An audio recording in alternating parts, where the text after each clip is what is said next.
साथियों नमस्कार। इस नए चैनल पर आप सभी का पुनः स्वागत है। इस क्लास में हम लोग सीखेंगे difference between types and parts of a sentence. एक सेंटेंस के पार्ट्स और टाइप में क्या डिफरेंस होता है। ज़्यादातर लोग इसको अच्छे से नहीं समझते हैं।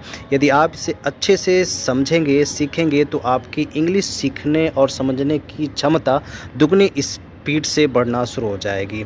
देखिए साथियों, अभी तक आप लोगों ने सीखा है कि ग्रामर सीखने का उद्देश्य क्या होता है। एक वाक्य का निर्माण करना सीखना, और ये वाक्य क्या होता है। A meaningful group of words is called a sentence. कहने का मतलब अर्थपूर्ण शब्दों का समूह वाक्य कहलाता है। कुछ आप एग्जाम्पल देखिए। रिश्तेदारों को उबाल कर चाय दो, मतलब पहले रिश्तेदारों को उबाल दीजिए फिर चाय दीजिए। अर्थ इसका क्लियर है? नहीं है तो ये वाक्य नहीं कहलाएगा। वाक्य कब होगा? चाय उबाल कर रिश्तेदारों को दो, ठीक है, तब ये इसका अर्थ निकलने लगेगा तो ये वाक्य कहलाएगा। दूसरा एग्जाम्पल, मुझे काट कर सेब दो। पहले मुझे काट दो फिर सेब दो, अर्थ नहीं है इसका, इसलिए ये वाक्य नहीं है, ठीक है। सेब काट कर मुझे दो, ये उचित अर्थ देगा, तब ये वाक्य कहलाएगा, ठीक है। साथियों, आप लोग बहुत अच्छे से जानते हैं कि जो सेंटेंस का बेसिक स्ट्रक्चर होता है वो होता है आपका subject plus verb plus object plus other. चलिए साथियों, अब हम लोग सीखते हैं कि ये आपका सेंटेंस के पार्ट्स क्या होते हैं, या मतलब पार्ट्स ऑफ सेंटेंस। सेंटेंस के पार्ट होते हैं सब्जेक्ट और प्रेडिकेट। प्रेडिकेट शुरू कहाँ से होता है? वर्ब से जो पार्ट शुरू होता है वो प्रेडिकेट कहलाता है। इसमें सीखना होता है वर्ब, ऑब्जेक्ट और अदर।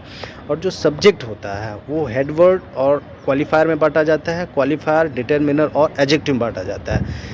एक बात ध्यान रखेंगे कि जो आपका सब्जेक्ट होता है वो हमेशा या तो नाउन होता है या तो प्रोनाउन होता है। उसको अच्छे से समझने के लिए, क्वालिफाई करने के लिए उसमें डिटरमिनर और एडजेक्टिव को भी सीखना होता है।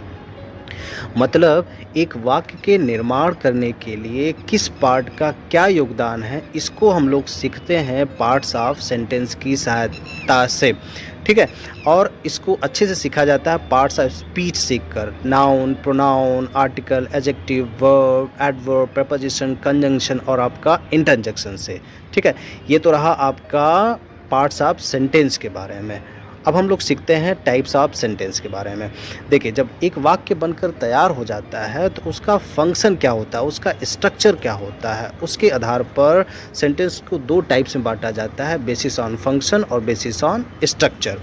बेसिस ऑन फंक्शन में देखिए आप असर्टिव, इंटेरोगेटिव, इम्पेरेटिव, ऑप्टेटिव और एक्सक्लेमेटरी। कहने का मतलब ये है कि वो जो वाक्य है वो अफर्मेशन के लिए है, निगेशन के लिए है, प्रश्न पूछने के लिए, आज्ञा देने के लिए है, या इच्छा व्यक्त करने के लिए है, ठीक ना।